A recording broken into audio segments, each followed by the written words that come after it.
Welcome back. Aw, man. Denali coming in with the first. Nice job. Welcome back. Getting tea? Sounds good, dude. Thanks for being here. Good morning. Welcome in, people. Happy Monday. Happy Monday. Welcome back. Bot sniped. Well, it doesn't help that Denali and I were also talking in Discord right before I hit the go live button. So odds are he was just kind of sitting and waiting. And I'm on time roughly today. Like not super duper on time, but more on time than I have been. So there's that. Alright, that looks like it's working. Excellent.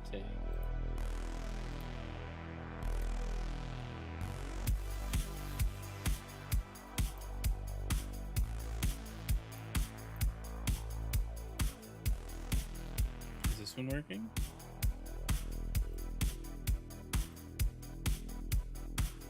I don't think it is. There it goes. It takes forever.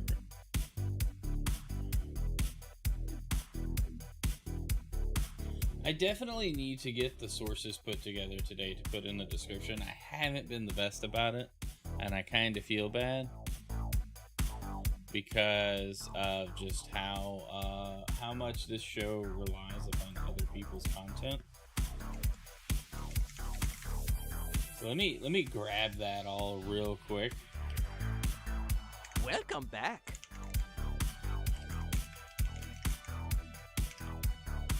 Hey, Will, in a work meeting. Love you and Lurky. Hey, thanks for the lurk, dude. I appreciate you. I hope you had a fantastic birthday weekend, my guy.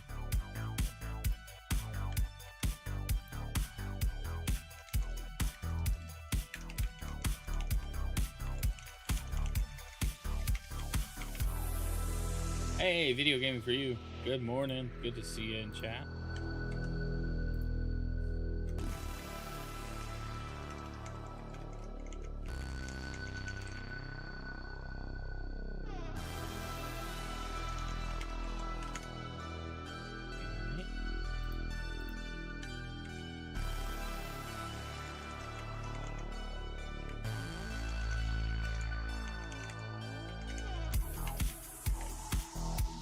Music's a vibe, dude. I love it. It's so good. Swaggy Pope, Chase, thanks for joining.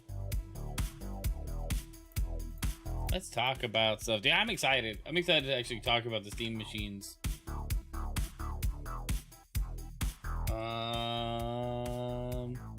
I think I'm gonna cut that one. All right.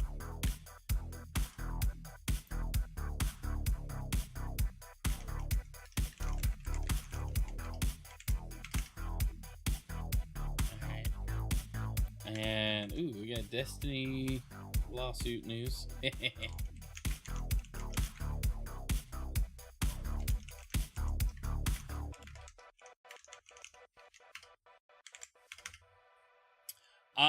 Basically, very, okay. Hey, Aaron. Wake and grind? Indeed, dude. Wearing the Kerbo shirt. Of course I am. I love it. I'm excited for Kirby Air Riders. I'm so excited for Kirby Air Riders. I wanna like play it a lot.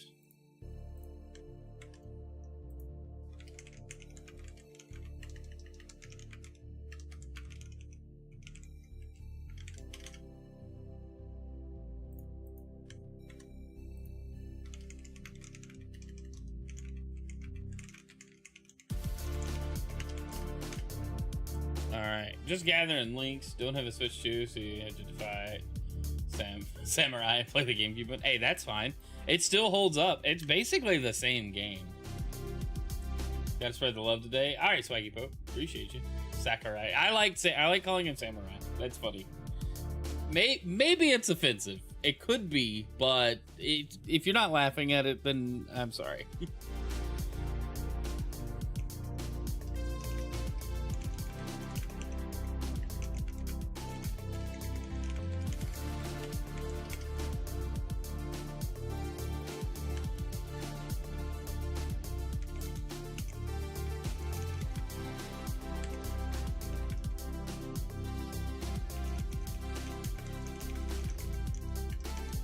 Ooh, we get to talk about more AI in gaming today.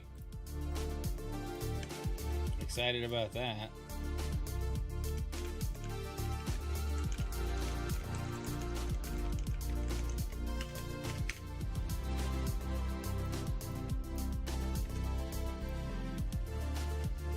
Hey, Mihail, how's it going? Good to see you, man. It's been a while. You hear about the guy who made an AI agent for doing big builds of Minecraft? No, but that sounds awesome. And your phone was just autocorrected? It's fair. Mihail, what's up? Twix lambasted him, but it's legit and neat. Well, I don't know why that got... Neat tool. It doesn't like the word tool? Weird. What do you think about COVID? How it changed everything seemingly for the worse? We needed more people to stand up for what is ultimately right and not what a bunch of unelected officials were telling us was right. That's where I'll leave that. This is not a political show all the time. Rarely. Okay, I got a couple more links to grab, and then we can...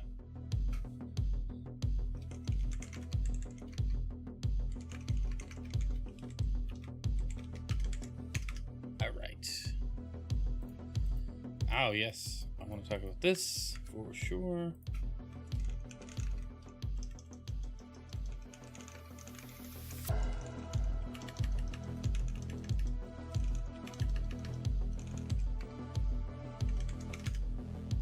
Man, there's a lot of links. All right.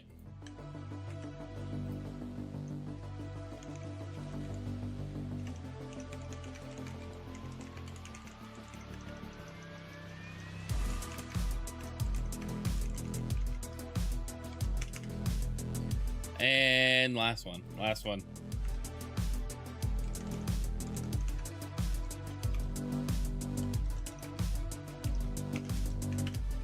All right, here we go. Now we can go through all the things. Element of surprise. Element of surprise. Boom. There we go. We got it going. All the noises. Let's see. The person wasn't too affected by it. Besides, the vaccine is fake. I agree. I just asked because Poppy could have received it. You can't go to bank. You get a debit card. Either way, you're right. So I digress. Sorry for not being active. You're in a hospital. Mahalo, I hope you're okay. Thanks for all the channel points. Let's jump into the game news. Well, we gotta. All right, news mode. News mode is on. News cam. Welcome in, everybody. I hope that actually worked. How are we doing? Good to see you. Where'd the music go? There the music went. We gotta cut it down though. It's gonna be a little loud. All right. Anyway, trying to get as many as you could. Well, you did. Welcome back. Happy Monday. We had an interesting weekend in the gaming space. Since the last episode of the Game News Show, which we had on Wednesday, a lot of things have come out, namely Valve deciding to announce some new hardware, which is awesome, and I can't wait to jump into it. So let's do that straight away. Let's not delay any further. Let's kick things off with our first topic here. We got a new official look at the Zelda movie with some pictures, so it's not any trailers or anything. But Zelda and Link, the actors that play them, we actually have a look at what they look like in the film. And I gotta say, not terrible. Not terrible. I think it's pretty solid. You know, it's what I kind of expected when they announced the actor and actress that were playing Link and Zelda. So I'm very serious, very curious about the direction the movie's going, if it's gonna be more of a mashup, kind of like the Mario movies seem to be, where they're mashing up several games into one thing. But I'm curious. I'm hopeful. I'm interested. You know, like, we're gonna see how this goes. But I thought it was cool. Nintendo Life posted this up. I figured it'd be a good way to open up the show. They look like cosplayers, but maybe that's for the best, because they have to have their own identity. But I get it, Will. They do look like cosplayers. They look good, though. Like, it doesn't look bad. I think it's a breath of the Breath of the Wild, Twilight Princess, Ocarina mashup. You know, like they're combining all these ideas into one thing. But it's gonna be interesting. I wonder if they're gonna make Zelda, just given that she's got a bow here, more of like a warrior princess than a noble princess. You know, if that's the best way I could think to put it. But hey, once we get that first trailer, I think we'll have more. Timothy Chamomile should be in it. Gears of War movie in the works seems like it might flop. I don't think it'll flop. I think Nintendo is gonna do a good job. All right, let's move on. Maybe. Here we go. All right, Arc Raiders just hit another all-time high on Black Ops 7 launch weekend and during the Escape from Tarkov launch, like official launch. They know they don't play as Zelda. Sony Pictures doesn't. All right, let's talk about Arc Raiders a bit. Arc Raiders, the exhilarating extraction shooter from Embark Studios, is still going from strength to strength. Today, the title hit a new all-time high player count on Steam, pushing ever higher and continuing to hold a solid bar for the genre. As time goes on, Arc Raiders is only getting stronger, even with the arrival of Black Ops 7 and Escape from Tarkov. Not only that, but Arc Raiders maintains a phenomenal track record in terms of user ratings, boasting a score of 88% on Steam from more than 100,000 reviews. That's actually very impressive in this day and age for an online game. So the all-time player count seems to have hit 481,966. I wish they would put dates on these. Put a date on this image, please. There's a date down there. I'm an idiot. It's okay. It's not really a date. It's a date range. But I guess that's better than nothing. That's what I wanted. I just wish there was make it easy for me. Anyway, as this article was written, Arc Raiders was the third most popular game on Steam, beaten only by Valve's Titans, Dota 2, and Counter-Strike 2.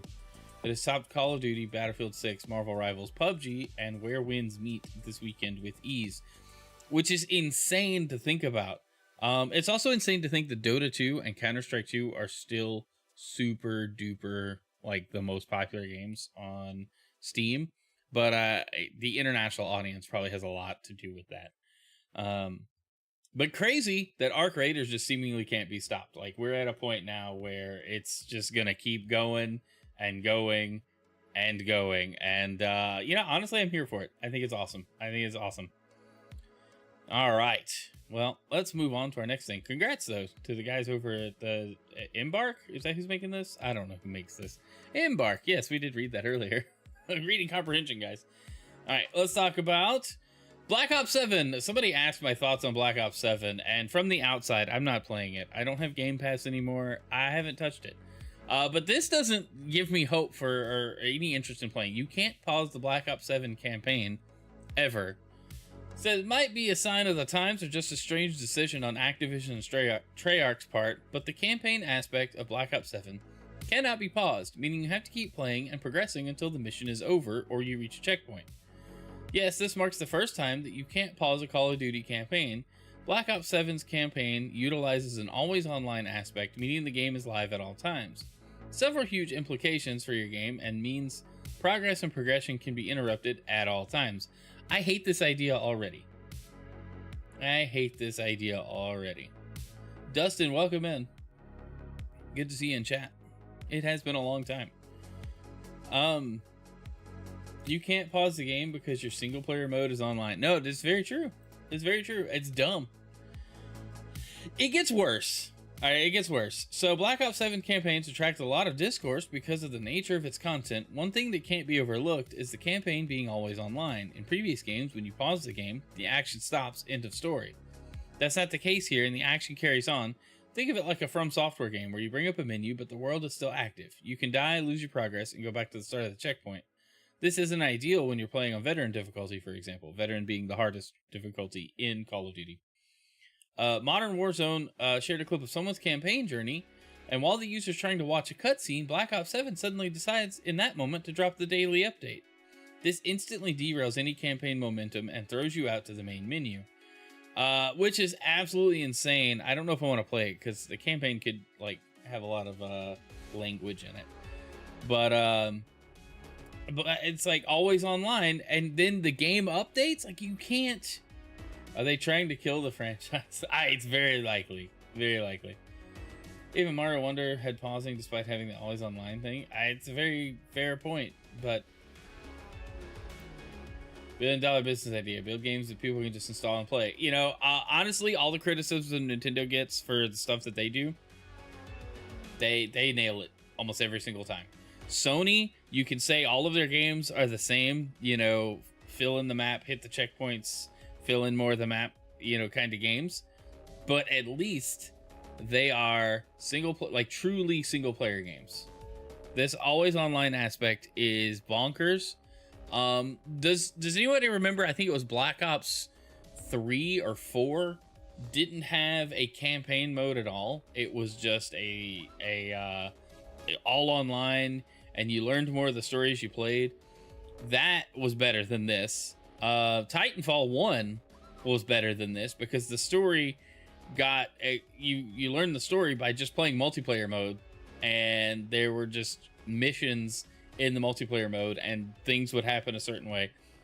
Far better storytelling in Titanfall 1 than this. This is like absurd to me that, hey, the daily update dropped, time for you to go back to the main menu. Are you kidding me? Treyarch might enable some kind of offline workaround later on, but this is unlikely due to the game's online integration and the addition of Worlds Collide. I don't know what that is, and we're not clicking the link. That feels like a rabbit hole we don't need to go down this morning. But the question is, this is a bad move from Treyarch. Yes, anyone that says no is dumb. I've been saying for some years that the Call of Duty campaign mode needs to be entirely separate from the multiplayer. You can have unlocks and things that like carry over to multiplayer, but I think the single player story mode that people like to play Call of Duty for, and there are lots of people that like to play the stories in Call of Duty, that needs to be an entirely separate project, team, release, and the multiplayer mode should shift to the regular multiplayer model that we have with like Fortnite and Apex and all the other free-to-play multiplayer games, with maybe a annual update or seasonal update structure that adds maps and modes and whatever. But stop releasing stuff like this, because this is stupid. The fact that the campaign is online isn't really a campaign then. It's just an online mode. It just doesn't make any sense. Like alright. Anyway, well, there's more to talk about Black Ops 7, but this makes me not want to play it, just to be completely honest. It makes me, I have far less interest in the game than I did a week ago. And I was barely interested a week ago.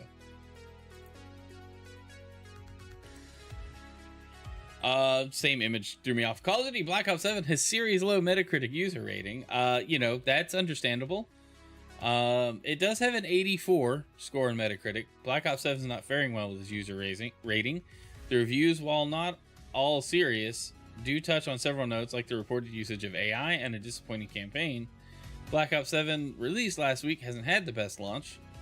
Praise is there to the multiplayer and zombies modes. The game is in some hot water. First off, fans called out the usage of AI. We'll touch on that soon. For player calling cards and assets, which Activision has responded to. We'll touch on that in a second. Second, the campaign, fully co-op, has gotten a lot of flack for being absurd and far from the supposed series standard. With this, it's not surprising that the game is not faring well with users on Metacritic, which is series low. I like the fully co-op aspect, but why does it have to be online even if I'm by myself? Like that's the part that's stupid. On Metacritic, Black Ops 7 currently has an 84 with 16 reviews. However, the user rating, which has more than 540 reviews, is not as great. As of writing, the score is 1.6 out of 10.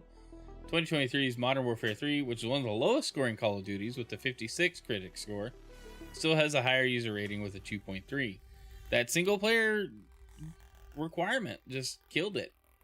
It's important to know those numbers likely to change as some reviews may be spam and more long-time players get to it.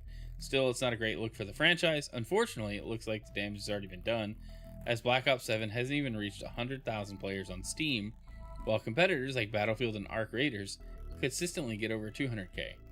Whether Activision and the teams will address some of the problems is unknown. Hopefully the next games will do a better job of satisfying fans and critics. I mean, on launch weekend, you can't even break numbers that formerly would be nothing for them to do. That is concerning. Like, what's going on? But you made some questionable decisions, that's for sure. All right, let's talk. Oh, you know, I did not gather. Did I not leave the AI stuff in? All right, let's talk about the AI stuff. Because and I'll probably have to update the show notes to include these links as well, but it's fine. All right, let's talk about this real quick.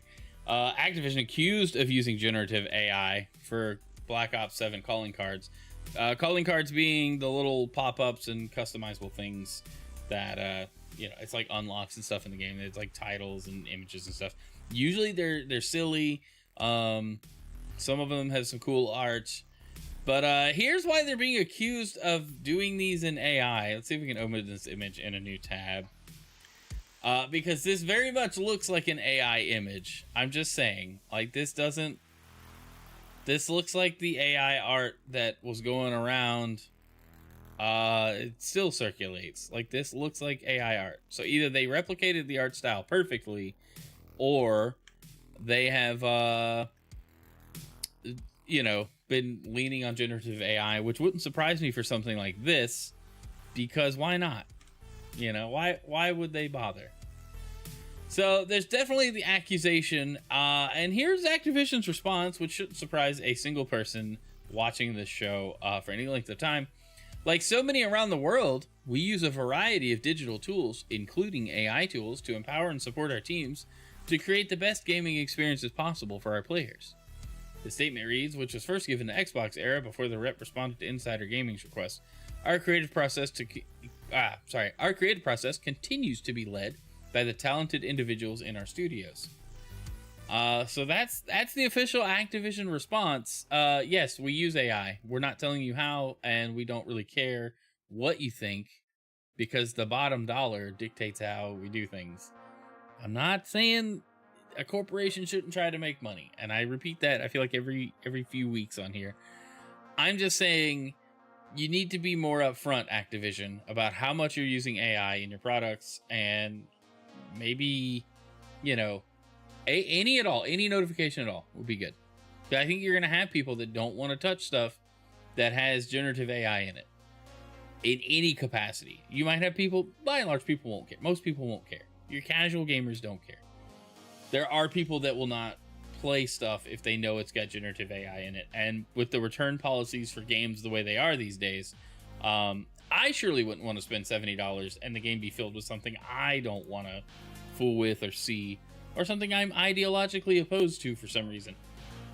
You know, like, that's my right as a consumer to make those decisions, but I'd like to know up front. So I don't know. I'm not buying the statement that you know, they use a variety. You know, I'm sure this is true. I'm just not buying that this is their, like, that's the response they want to give, or that they should have given, I guess.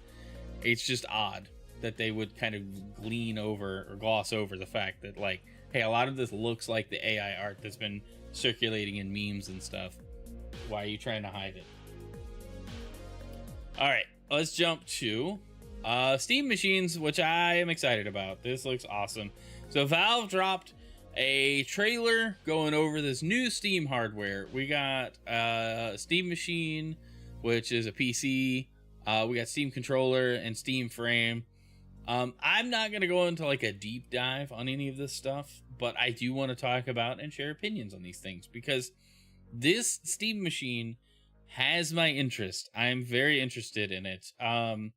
We have a little box that runs Steam OS.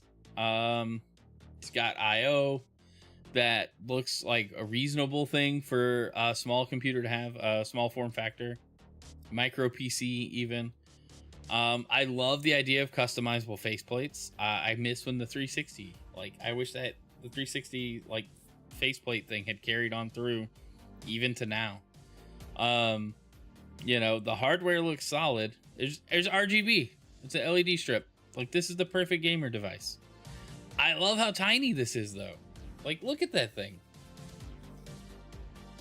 All right, optimized for gaming. It runs SteamOS, but you can install anything you want on it. Steam Machine is optimized for gaming, but still your PC. Install your own apps or even another operating system. Who are we to tell you how to use your computer? Valve really is winning me over with this. Steam Machine plays well wherever Steam is, so made for Steam controller, but great for streaming to either your Steam Deck or your Steam Frame. I love all the goofy, like, retro styled, like, art characters. I want to get into, like, the hardware specs, though, because I'm interested in what other people think, but I'm definitely I get people's concerns. So we've got the CPU is a semi-custom AMD Zen 4 6-core 12-thread processor for up to 4.8 gigahertz 30-watt TDP. Sounds cool. Yes, you can literally use this just like a regular computer, but it is optimized for SteamOS. So I think the appeal for a lot of people that are considering this is that maybe, you know, they want a PC in their living room. Why not put it in the living room? You know, like that makes sense to me. And there's like very little configuration because SteamOS is pretty optimized. And then this follows in line with the Steam Deck. You're not going to have to tweak a bunch of settings like you do with like a Windows PC that you custom build or just buy off the shelf even. No, it does not look upgradable except for storage, which we'll get into here. So we've got the GPU, semi-custom AMD RDNA 3 28 CUs, 2.4 gigahertz, 2.45 gigahertz max sustained clock, 110 watt TDP, RAM 16 gigs of DDR5 with 8 gigs of DDR6 VRAM. A lot of people are concerned about this. I will say, if this is bugging you, then the Steam Machine is definitely not for you. But I think Valve kind of knows what they're doing. The Steam Deck, incredibly popular, doesn't run games at the highest settings. You just kind of accept that going in. This is not for that. I like the Steam Machine idea, except that I want everything to be upgradable. I'm with you. I'm with you. However, yes, even if all my games on it, will they still run in 3 years? That is the question.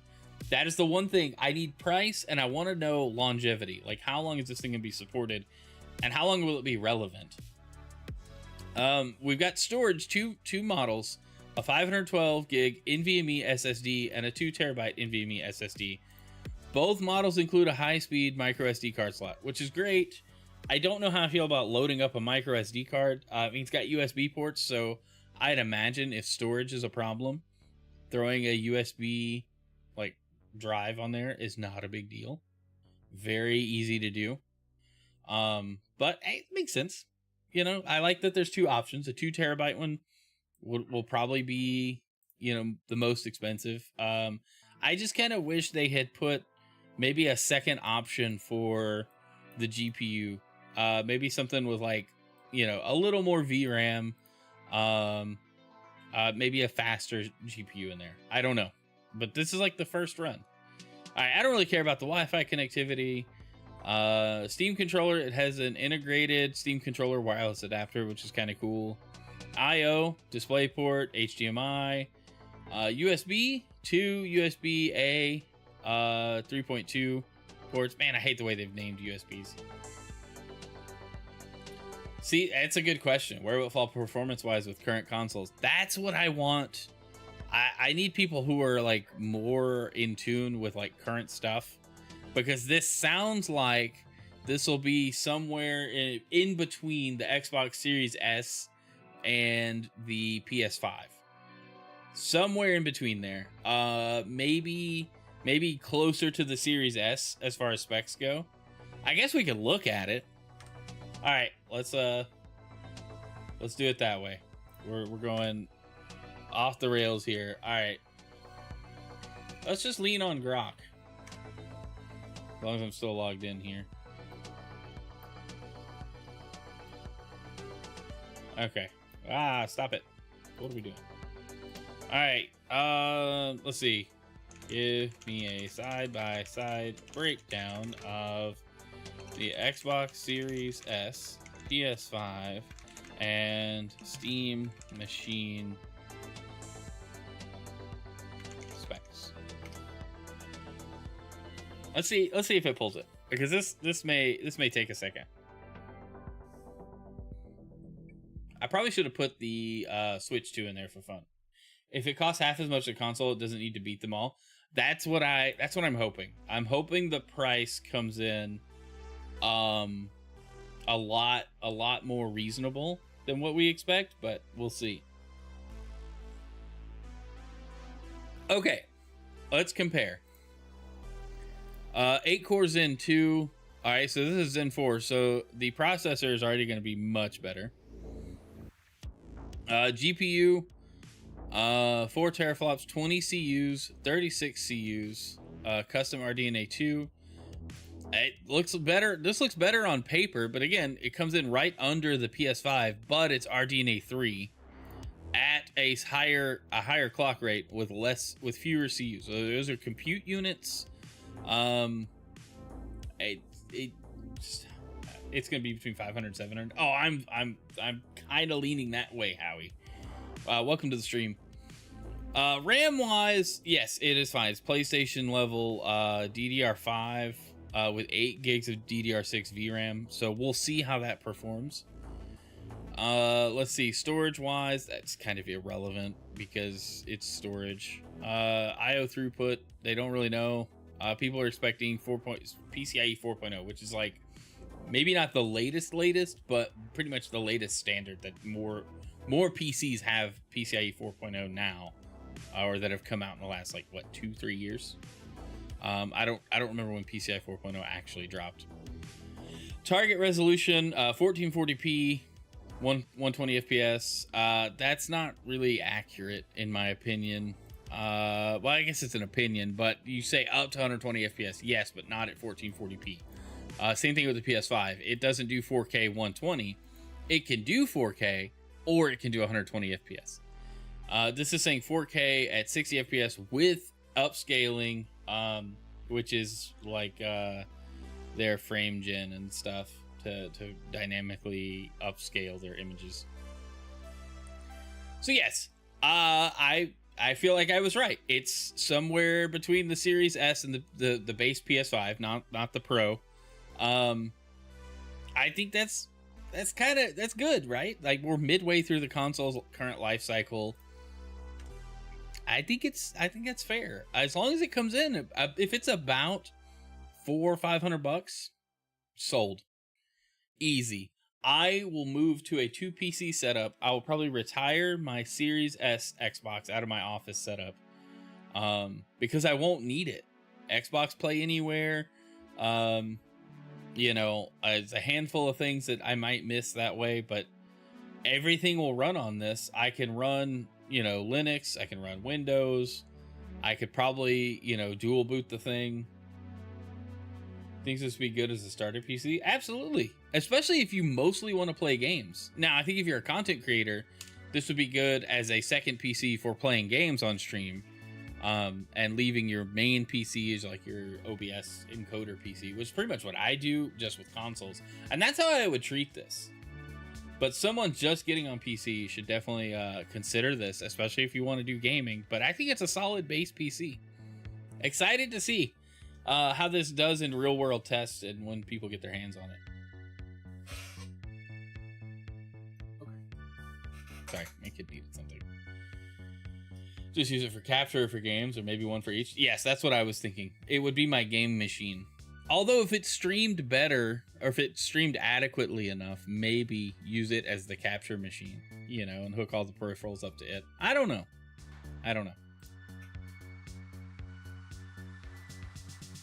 See, this is what I find funny. You know, remember the OG Steam machines were made by various manufacturers and couldn't run Windows games? Dude, they tried, but those had to crawl, and I say crawl very loosely. They had to lay on the floor and waste people's space so that the Steam Deck could take off running, and now we have the Steam machine, Gen 2, round 2, that It's just a better offer overall. Even without knowing the price, it's already a better offer than what people are expecting, I think.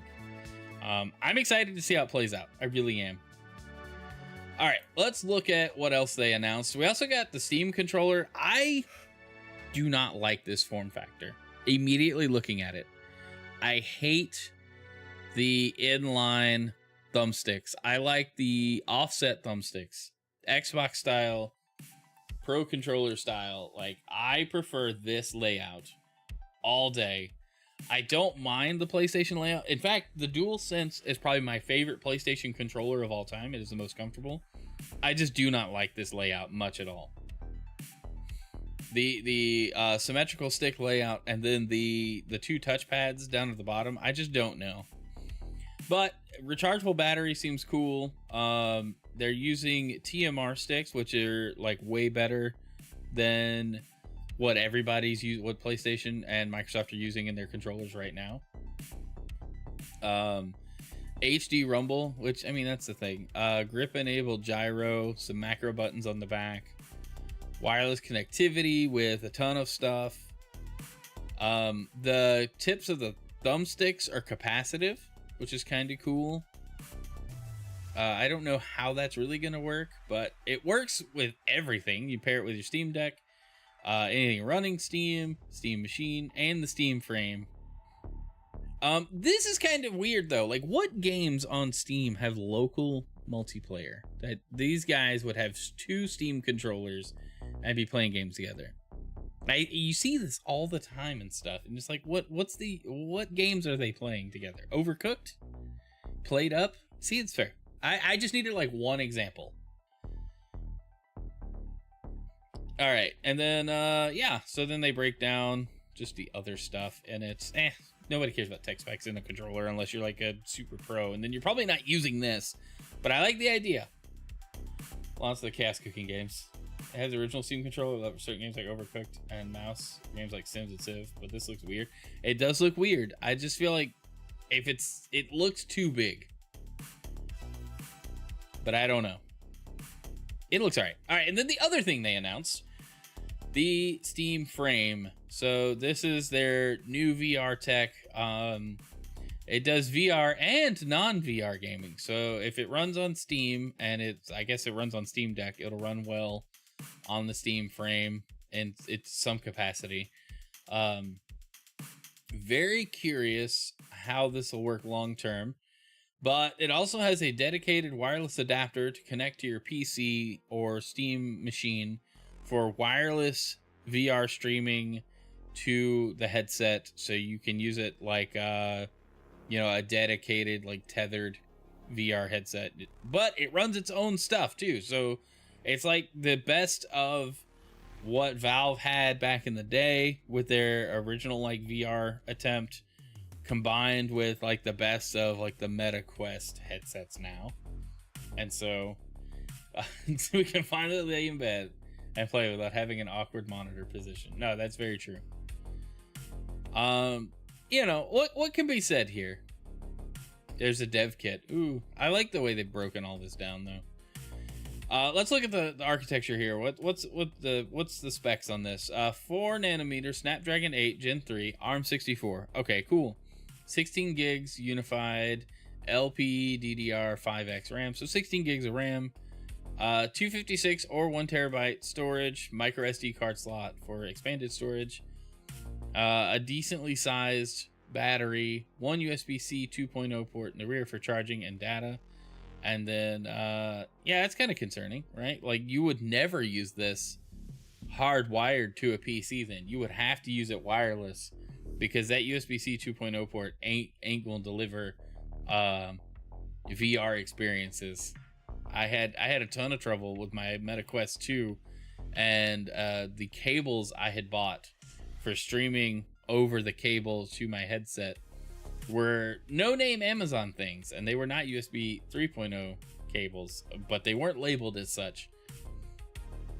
But anyway, yeah, a lot of tech in this thing, a lot of cool VR tech. If you like VR, I'm not big on VR, but I wanted to talk about the whole run of announcements anyway, because I like this push that Valve has now opened up with, hey, we have our own hardware, deal with it. Like, this is our ecosystem of Steam OS things, and I think that's super cool. I'm excited to see where this goes. Once these guys launch, I'm very interested in picking up a Steam machine next year at some point. And let me know if you guys are too. If you're watching this ad non-live, drop it in the comments. Are you picking up a Steam machine? I want to. I think as a streamer, the dual PC aspect, this is like the easiest way to do it. And since most PC games are on Steam anyway, why not push for it? And I'm sure there's ways to get other stores running on Steam OS. People have been loving modding the Steam Deck. If you guys watch the Gaming Roundtable, Scrag, every time I bring up something about a Steam Deck handheld, he goes, no, they figured that out. Nah, they've modded that to work. So, you know, there's a lot that the Steam Deck community has figured out that will likely transfer over to the Steam Machine PC device. I'm very excited for that. All right, let's move on. We got a few more stories to talk about and about 15 minutes before I gotta go. All right. Bungie settles copyright lawsuit for Destiny 2. Lawsuit between Bungie and writer Matthew Martineau has been settled. The case, which revolved around possible copyright violations of Destiny 2 from Martineau's work, has been ongoing for around a year. Destiny 2, we know about. It's a game. Bungie and Matthew Martineau settle the copyright lawsuit obtained by the Game Post. The lawsuit between Bungie and Matthew Martineau has been settled. The case has been dismissed and will not go to court. In a statement from the court filing, it says, the court, having been advised that all parties have firmly agreed upon a compromise in this matter, it is ordered that this action be and is hereby dismissed as to all parties without cost and without prejudice to the right, upon good cause shown, within 60 days to reopen the action if the settlement is not consummated. In addition, the court specifically retains jurisdiction to enforce the settlement agreement if settlement is not consummated within 60 days. However, if the settlement is not completed in 60 days, the case will go to trial. So basically, pay up or else.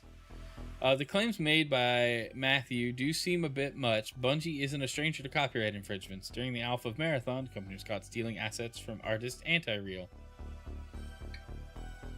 which we talked about heavily on here. It's weird how much Bungie is in hot water for copyright and like stealing other people's work. Has it always been the case? Was that the case when they were doing Halo? I don't know. But odd position for Bungie to be in these days. I wonder how Sony leadership feels about these things. Anyway, Concord. We haven't talked about this in about, a while.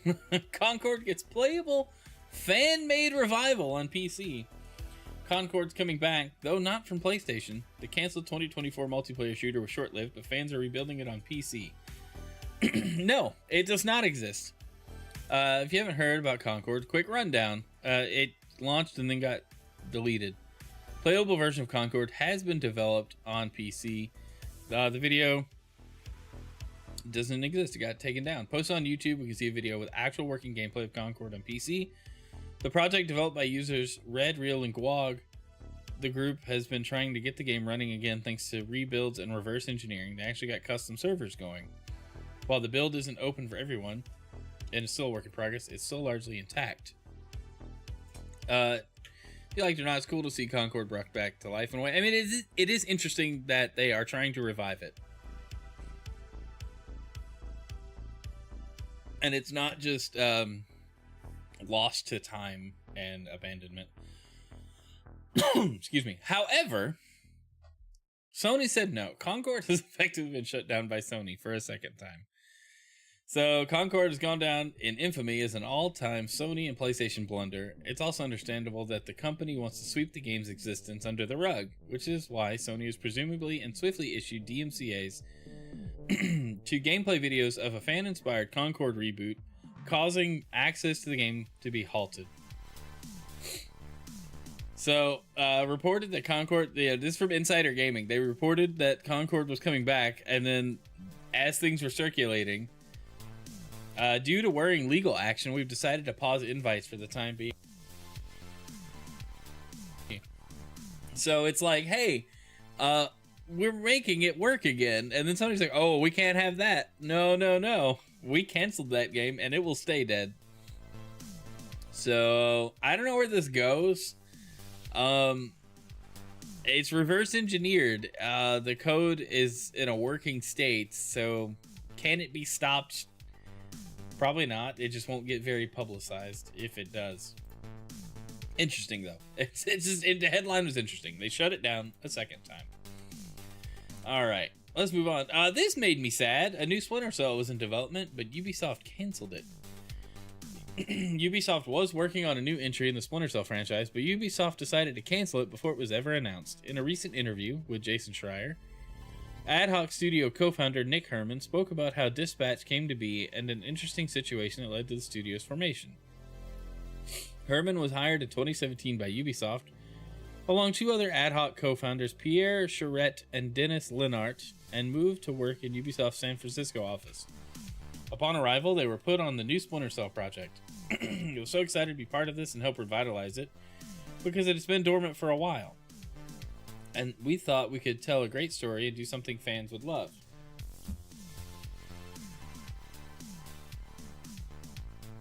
Excuse me. Unfortunately, the game didn't get very far. After just months of work, Ubisoft started making pivots on its plans. It seemed like the writing was on the wall for the game. It was exciting to go to work for the first 6 months because we thought we were going to be able to make something really great. And then you realize that all the things you care about, they don't anymore. That's a common thing in games. That would be hard. To spend so much time working on a game for it to just get canceled. And it's not your fault. You did everything right. Or did at least your job well. And then the higher-ups are like, nah, never mind. So it's kind of crazy. Despite no new game in the franchise since Splinter Cell Blacklist in 13, Splinter Cell isn't dead. Ubisoft is currently working on a remake of the original game as of late 24. It was still planned for a 2026 release. Since then, however, it's been quite silent on its status. So yeah, well, that's just not games. It's not, but it would suck to spend a lot of time being hyped about, well, anything really. That's software development. That's probably product R&D. You know, how many prototypes of cool, like, gadgets and things just get shelved because the company goes, nah.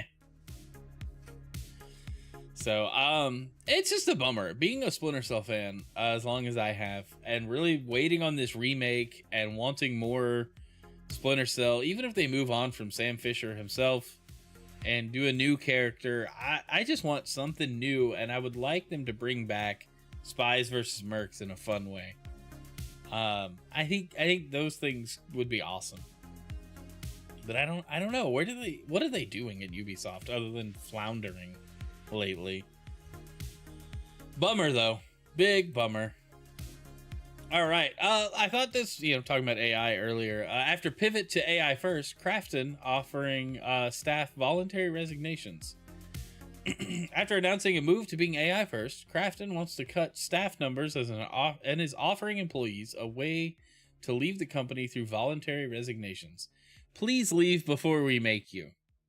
First reported by Business Korea, the publisher behind games like Subnautica, Inzoi, and PUBG announced their plans on November 12th and is making offers to all company employees. This even includes junior level employees with 5 or less years of service to the company.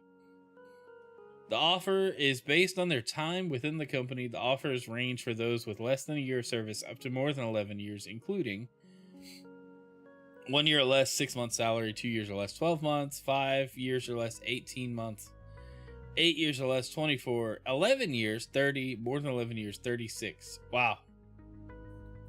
It's just a 6-month jump every few years you work there. I don't know about that.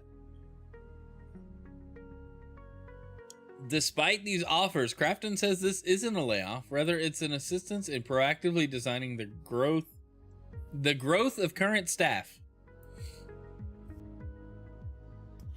You mean to tell me getting rid of people is growth? I don't know about that one either. Maybe. The core purpose is to support members in proactively designing their growth direction, and it means at an individual level. And embarking on new challenges both inside and outside the company amid the era of AI transformation. The company plans to support members in autonomously deciding whether to continue the direction of change internally or expand externally. In addition to the voluntary resignations, Krafton has paused any hiring for the company aside from parts of the company developing original IP and AI-related personnel. We want to encourage people to get good, especially if they don't do it here. This is precisely what they said. This stinks, y'all. AI is disrupting in a big way. Can't say I didn't see it coming. We should just all be increasingly concerned for any jobs we're currently doing. Especially if they're white-collar jobs. Come on. All right. Well, let's continue down this trail of news. Game Awards posted this Monday. The world finds out Game Awards nominations are being revealed today at noon Eastern, 9 a.m. Pacific time. So if you're looking forward to the game news, Game Awards, any gaming, I don't cover the Game Awards live, but we will talk about the nominations when they come out on Wednesday's show.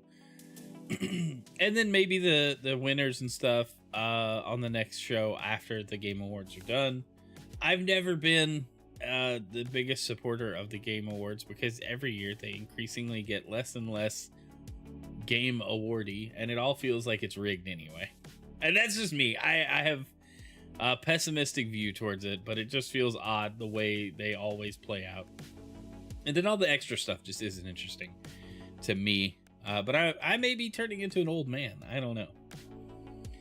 All right, let's talk about Sony's shock announcement. Horizon Steel Frontiers is a major MMORPG for mobile and PC, mystifying fans by officially skipping a PlayStation 5 release. Windows Central has the write-up. The next Horizon game is an MMO. Horizon Steel Frontiers is coming to mobile and PC via NCSoft's Purple launcher. Fans are upset it's skipping the PS5, but the focus is clearly on massive cross-platform play. So the next Horizon game's on the way, but it won't be like prior entries in the PlayStation franchise. Sony's announced Horizon Steel Frontiers, a massively multiplayer online role-playing game, a MMORPG, set in the world of Horizon Zero Dawn and Horizon Forbidden West. It's being primarily developed by NCSoft with oversight from the series creators at Guerrilla Games. Like its predecessors, Horizon Steel Frontiers tasks players with hunting down powerful machines with a variety of traps and weapons in a post-apocalyptic Earth.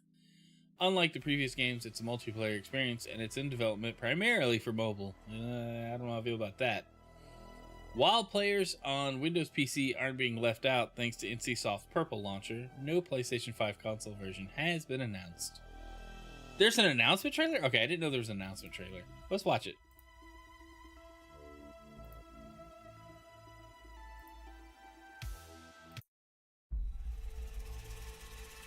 I didn't know anything about the trailer, so this is cool.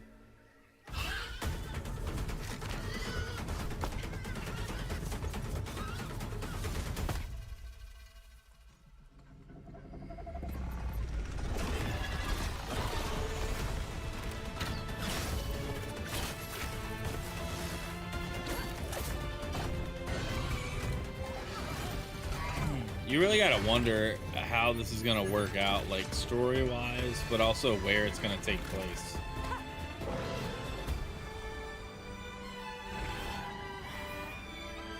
Like, is this North America, some other region? That'd be cool. I'm alright with that.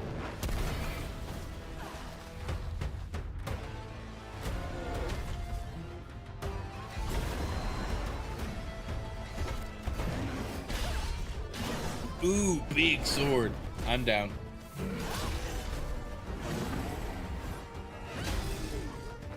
Is it Monster Hunter? Is that what we're getting? Like MMO Monster Hunter?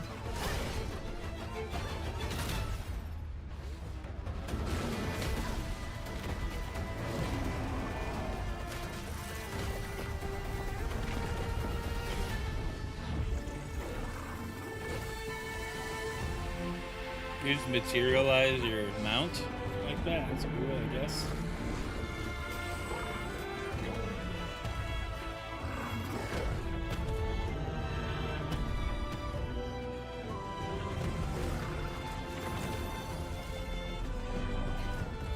I'm curious what like if this impacts the main series lore at all.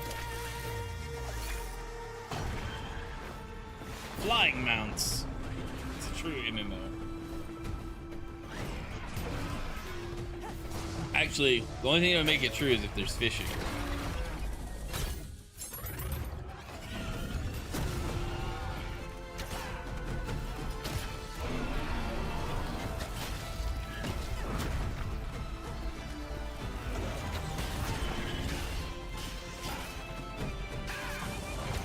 They always show these big epic moments in these MMO trailers, but can you pet the doggo?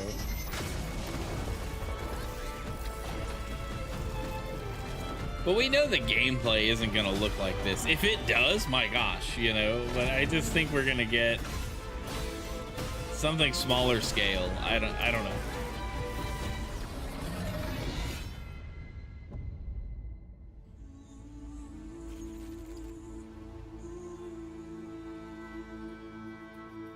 My gosh, this is a 10-minute thing? I don't know about this.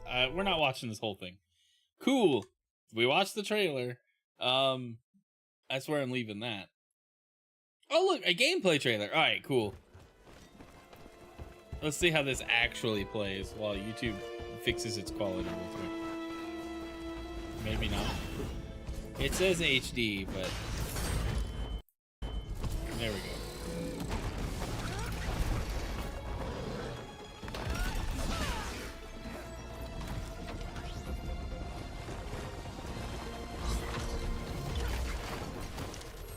Okay, much more action-oriented than I expected.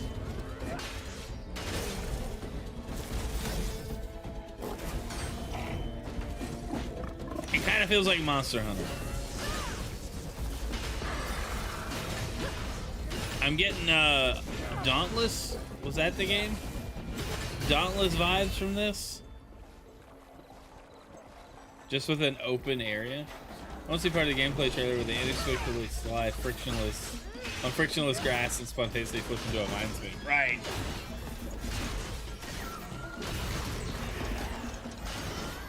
Oh my gosh, we've gotten so derailed. I didn't know there were trailers for this.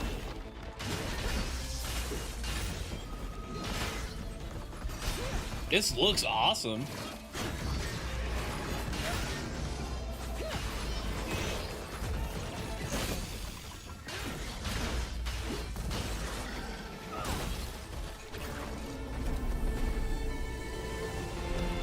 You just get a grapple. Like, that's kind of cool, I guess.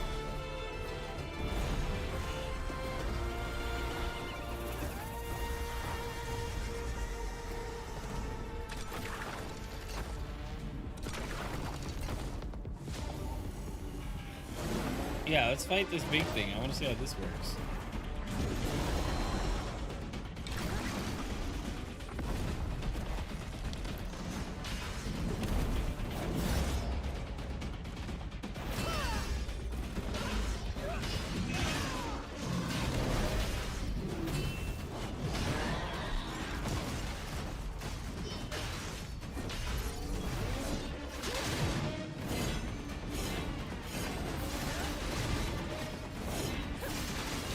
Alright, it doesn't look as goofy as I thought it would be. I guess I appreciate that it's still very much like a fluid action title and not like a cooldown mess of attacks like some MMOs. Yeah, that was my biggest disappointment with a lot of MMOs I've tried over the years, because I come back to them. I try them. I try things out.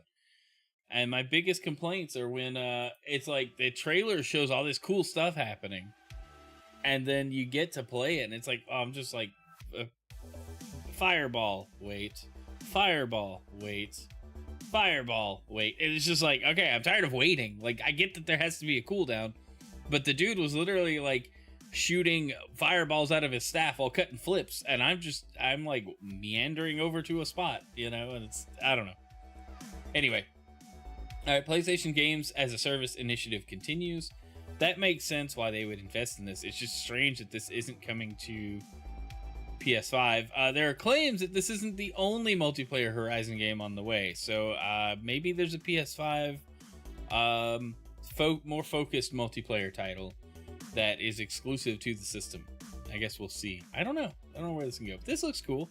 Surprise announcement over the weekend. All right, what do we got? Okay, this is a topic we can talk about real quick before we got to go through these next articles pretty quick because I got to get started on work. But Fortnite crew subscriptions join Xbox Game Pass Ultimate later in November, and Fortnite gets Xbox Play Anywhere support.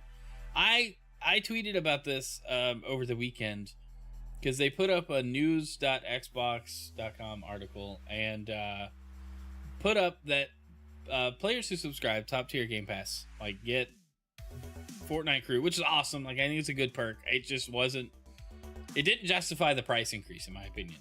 I could just go buy Fortnite crew and use it instead of Game Pass and still enjoy Fortnite the same way.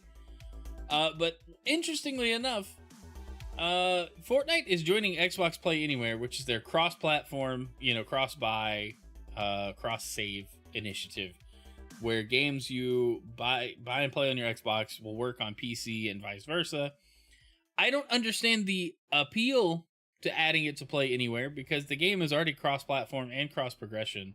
You just have to have, the Epic Games launcher to play on PC. Well, now you don't. You launch it through the Xbox app, which the article, I don't know if they talk about it here at all, really.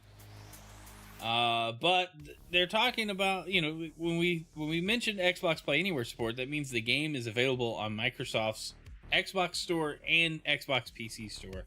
And so what we have is a game that's cross-play, cross-progression on PC through Epic Games Launcher and is now hitting a third-party store for Epic anyway. Does that mean Fortnite could come to Steam in any official capacity? I don't know. But this is a weird move when you think about it. Like, Play Anywhere is a great program. Love it. Love the idea behind it. I'm glad more games are getting it. But it's going to be on the Microsoft Store as well. And that, it's like, is Epic kind of publishing their title, the title elsewhere on PC? Is that going to result in more people playing? I don't know. I don't know that cross-play is the move. Yeah, or Play Anywhere is the move for Fortnite. Like, that doesn't make a lot of sense to me. But maybe that was part of negotiating Fortnite crew in Game Pass or something. I don't know. We'll see where it goes. But I guess a cool addition nonetheless. All right. Last couple stories about mobile games. Ratchet & Clank has a new game, but it's on mobile. That's kind of weird. Well, let's check out the trailer.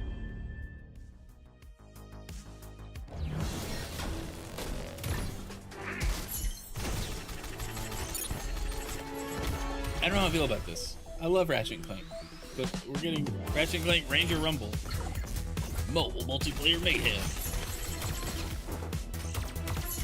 The art style looks alright. Grab your gear.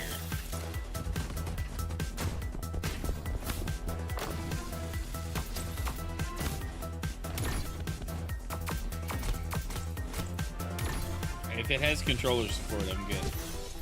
Otherwise, I'm not interested in this.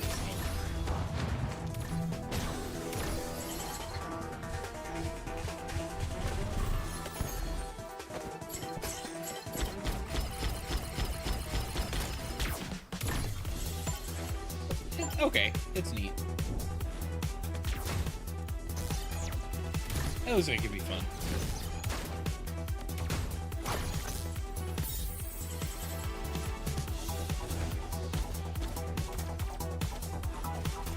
They just kind of shadow dropped this announcement though. So it's like, hey,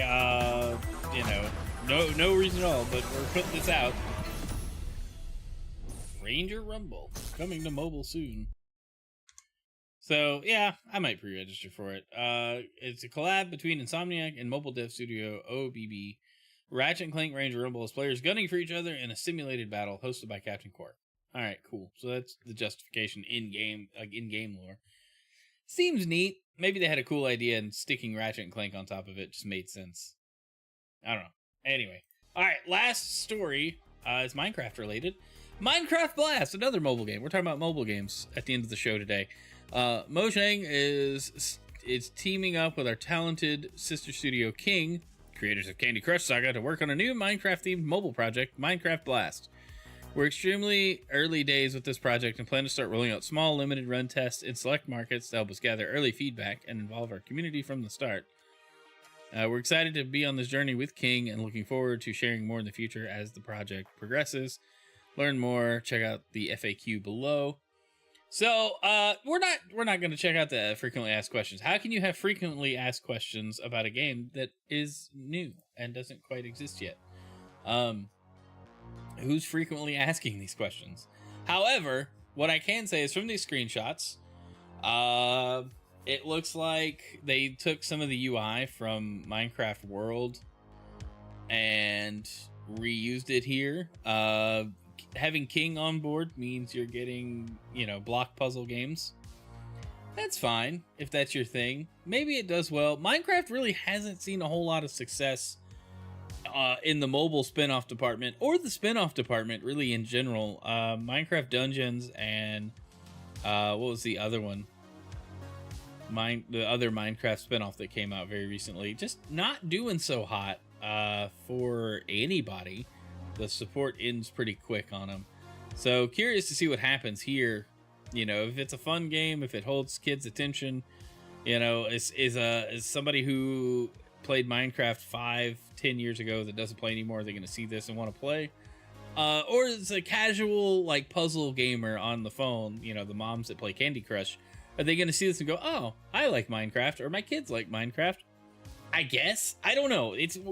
Sometimes stuff like this gets announced and you go, who is this for? Like that Gears of War Funko Pop game. Who was that for? Gears of War is a dark, gritty story. Funko Pops are cute and silly looking. Why are we mashing the two together? And the end result was, hey, it's a decent game, but nobody plays it. Minecraft players like Minecraft. Skinning a very constrained game to look like a very open game doesn't work for me. Yeah. It's gonna be weird. It's interesting. See this tasks button right here in the preview, the screenshot? Well, I guess it's not gonna zoom in. I don't know. That tells me this is not something you get to interact with openly. This is gonna be, hey, build a farm. Click button to build the farm. And then it's, hey, you need to plant seeds. You got to go do a puzzle to get seeds. And then you go do your puzzle and get your seeds. And then you tap complete task and then the seeds get planted. And then it's like, hey, build a house. So then you go do some puzzles to get materials to build your house. And then you tap the button and the house pops up. And it's like, I'm not playing Minecraft, It's it's going to be odd. But I see where it's going. I can already tell you. I've already predicted how this whole game's going to work. They're not trying to hide it. They're going to be very upfront. They're just trying to appeal to people who like block puzzle games, and that's it. I don't need a Minecraft skin on Candy Crush to play Candy Crush. In fact, I don't need to play Candy Crush because I tried it.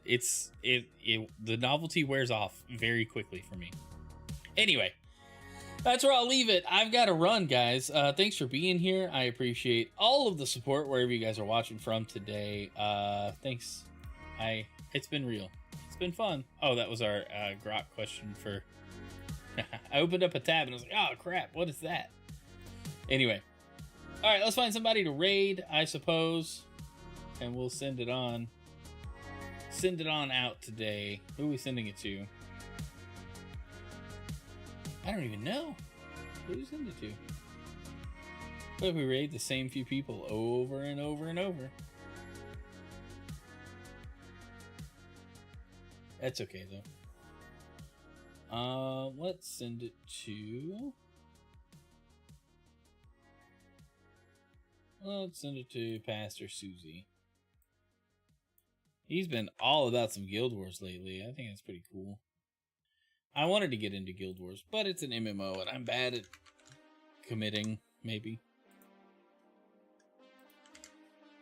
Alright, you guys have a great day, and we'll see you tomorrow night. We're going to play some more Pokemon Legends CA. So, love you. Thanks for being here. Have a great one.